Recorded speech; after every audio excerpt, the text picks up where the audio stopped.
Fala galera, e aí, tudo bem com todos? Espero que sim. Vamos lá? Continuar estudando Missionários da Luz? Muito bem, então hoje nós vamos estudar o capítulo 16, que se chama Incorporação.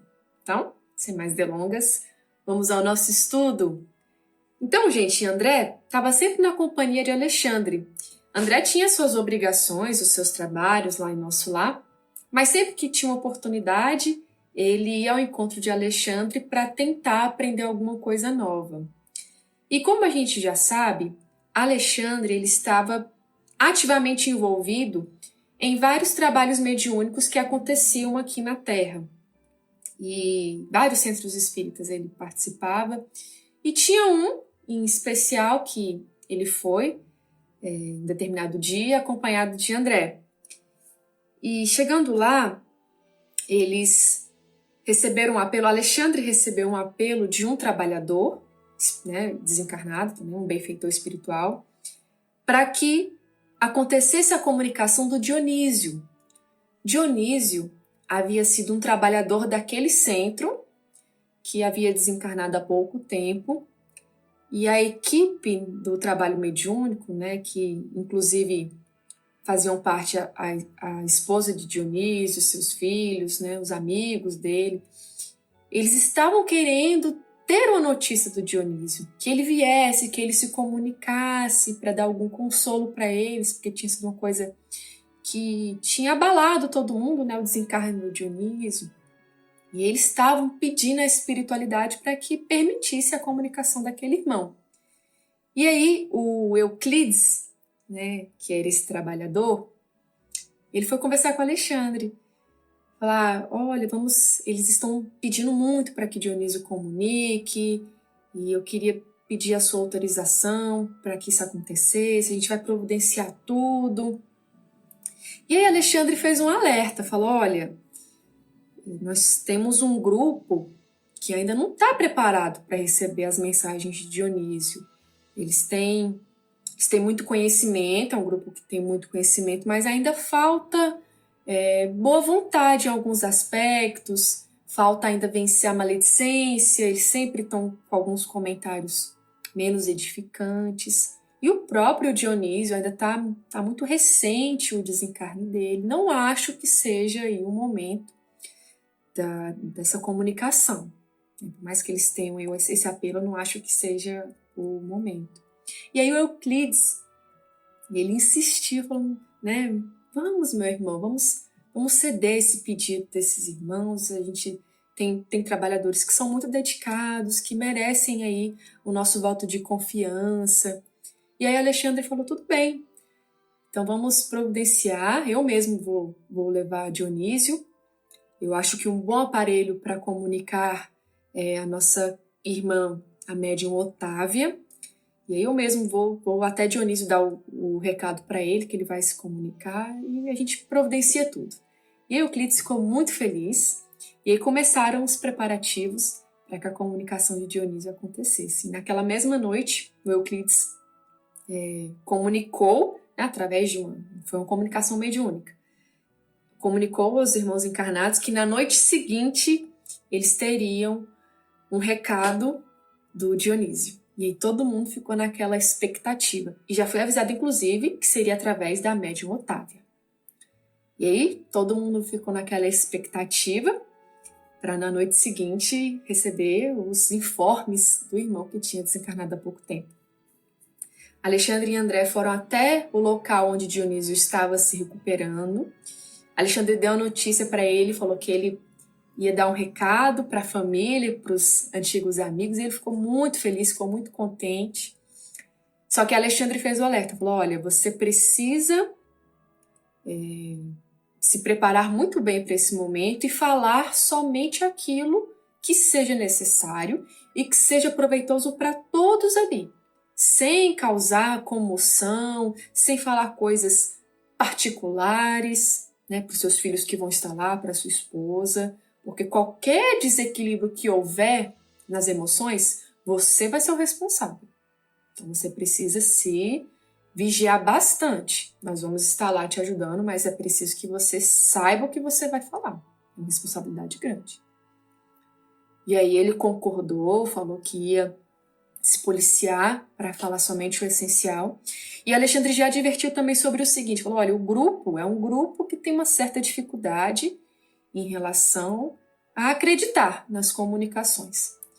E aí o Dionísio fala assim, até eu mesmo, muitas vezes, duvidei das comunicações da irmã Otávia, que seria aquela médium que daria passagem para o Dionísio. Ele, muitas vezes até eu duvidei dela. E eu achando assim, e agora você vai experimentar o outro lado. Bom, no dia seguinte, antes do trabalho mediúnico, André já vai até onde a médium estava, a Otávia, porque teria que ter uma preparação maior para ela. Ela iria se conectar ao Dionísio horas antes do trabalho para ir sentindo o que deveria ser comunicado. E então, chegando lá na casa dela, o Euclides já estava a postos. E ele fala o seguinte, fala, olha, tem um cômodo aqui da casa que é onde a Otávia ela faz as suas orações, as suas meditações, então o Dionísio pode ficar lá, que é um ambiente de energias bem salutares, ele fica lá e sempre antes do trabalho a nossa irmã vai para esse cômodo e se prepara para o trabalho, ela faz a refeição dela mais cedo e passa a orar. Olha só que preparação, gente, era uma médium excelente. Era uma médium excelente, a dona Otávia era uma senhora já, era uma senhora. E aí ela sempre se preparava antes do trabalho. É uma coisa que todos nós deveríamos fazer. Então, André chega lá, tá um ambiente bem harmonioso, ele vai até a médium para conhecê-la, né? Ele percebe já de cara que ela estava muito abatida. Ela estava assim, bem... quase desfalecendo. E aí o Euclides, ele explica que apesar dela ser uma senhora muito nobre, muito correta, por conta de situações do passado, ela tinha se ligado a uma criatura muito inferior. Ela era casada com Leonardo e ele era um verdadeiro brutamontes. André coloca essa palavra, um verdadeiro brutamontes. E sempre estava maltratando ela e naquele dia específico ele tinha ficado bêbado antes do almoço, de manhã, ficado bêbado e falou um monte de ofensa para ela e chegou, inclusive, a bater. Inclusive, bateu nela. E é isso, isso gerou nela um desconforto muito grande, ficou muito nervosa, e isso atingiu algumas regiões do seu corpo, principalmente ali na parte gastrointestinal. Então, ela não estava se alimentando direito, não estava com vontade de comer, o fígado estava afetado. Então, ela estava bem fraca, bem fraca. E aí, o André até fala assim, não, mas a gente não tem como a gente arrumar outra médium?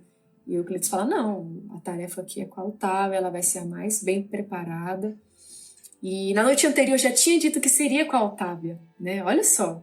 E ela estava triste, assim, pensando, né? Como é que ela não estava conseguindo se concentrar para o trabalho. Mas a espiritualidade começou a aplicar os recursos necessários para que ela fosse melhorando. Então, Euclides foi dando os passes e tudo mais. E aí, ela fez a refeição, depois foi pro cômodo onde ela orava, e lá estava esperando o Dionísio.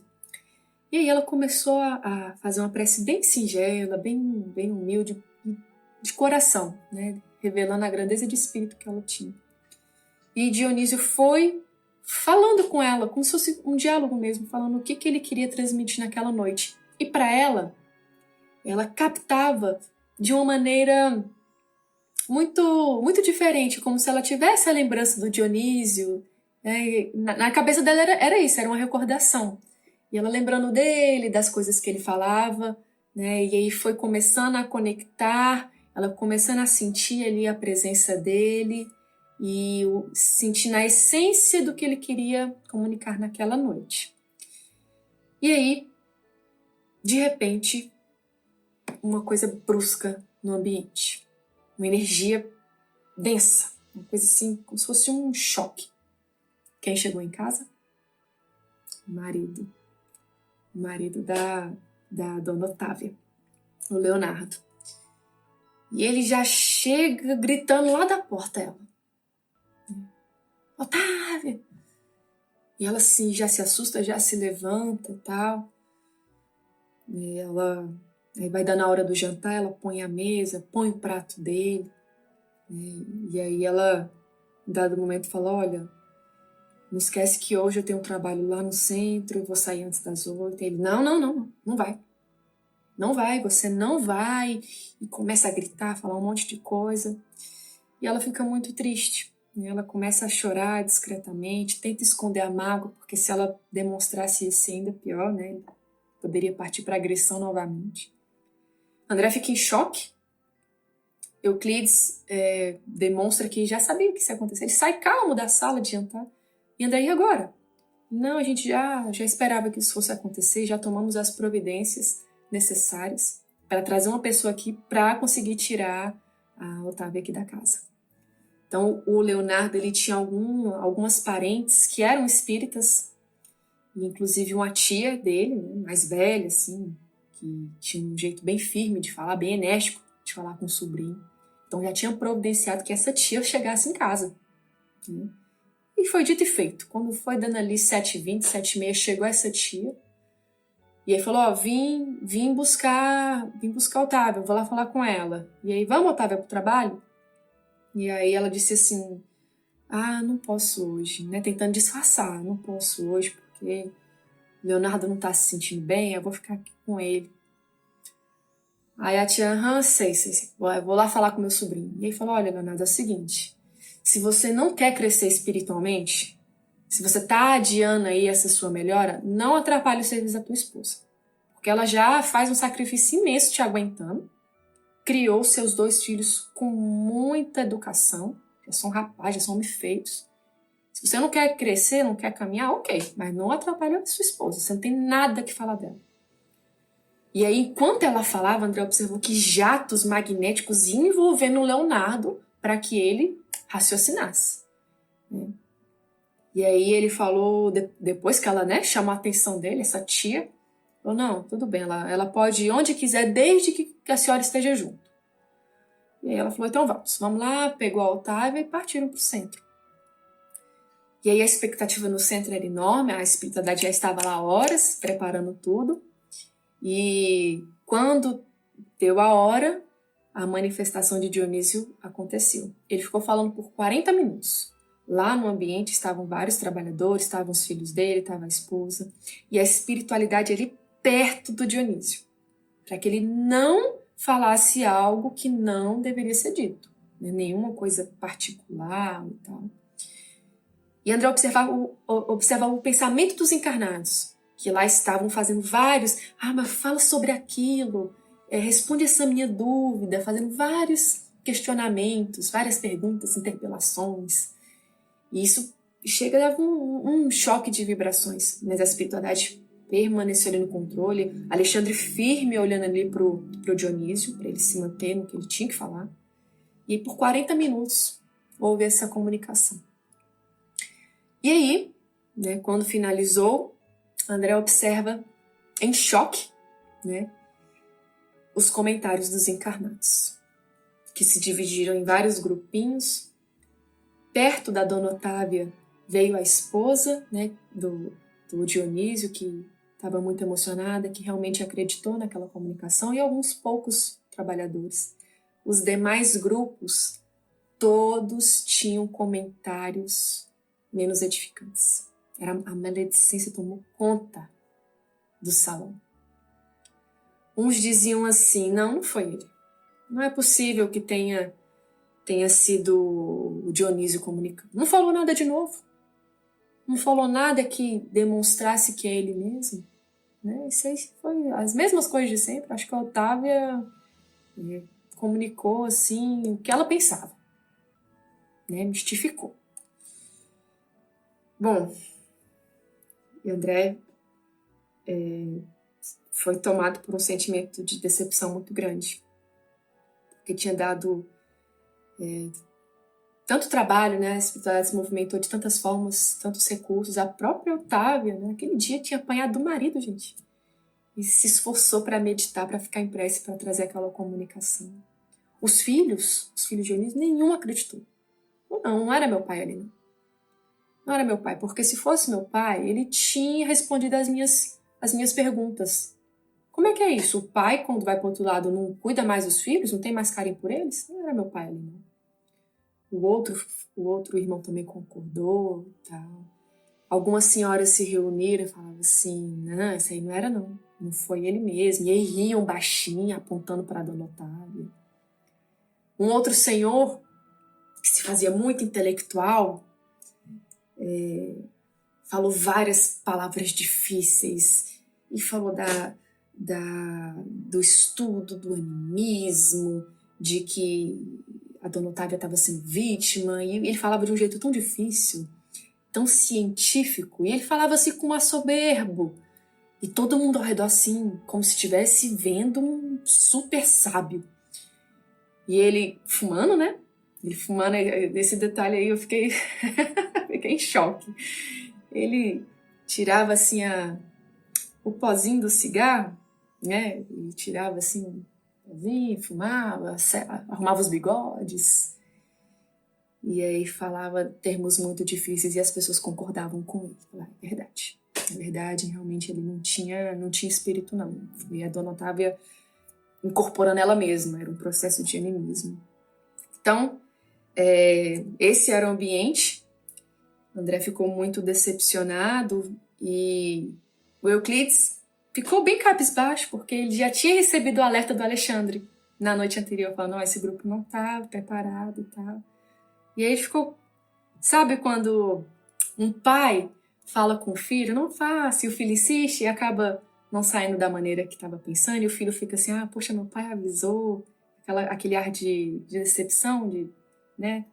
E aí o Alexandre vai lá, abraça ele, não, meu irmão, não vamos nos preocupar com isso, fizemos o nosso trabalho, vai lá, fique perto ali da Dona Otávia para aplicar os recursos que ela precisa, entendeu? Tentou dar um gás, né? O Alexandre não foi daquele tipo, tá vendo aí, eu falei, você não me escutou, mãe e pai às vezes faz isso, né? Falei pra você, não quis me ouvir. Alexandre não. E aí o André ficou, né, assim, né, como eu já falei várias vezes, decepcionado com aquela situação. O Alexandre falou, nossos irmãos, eles têm muita vontade de estudar, mas ainda falta essa parte de bondade, de compreender o outro, de vencer a maledicência. Então eles têm essa dificuldade, sim, né, mas estão caminhando. E quando eles saíam do centro, eles passaram por um outro grupo e um falou assim, mas uma pessoa falou, né, um dos trabalhadores lá do centro, falou, todos nós temos o direito de duvidar. Aí André saiu, não escutou nem a resposta dos outros, né? E aí Alexandre falou, é verdade, todos querem ter o direito de duvidar, mas poucos querem a tarefa de ajudar. E aí, esse capítulo finda, né? Ai, gente, como a gente ainda tem que vencer algumas coisas, né? E é bom a gente estar estudando isso, que a gente traz esses ensinamentos para as nossas vidas, para a gente não cometer esses erros, né? Não tem como a gente dizer depois, não sabia. Estamos sabendo aqui em detalhes, que André Luiz traz como ninguém esses detalhes da vida no mundo espiritual. Muito bem, essa foi a nossa aula. Encontro vocês na próxima, se Deus quiser.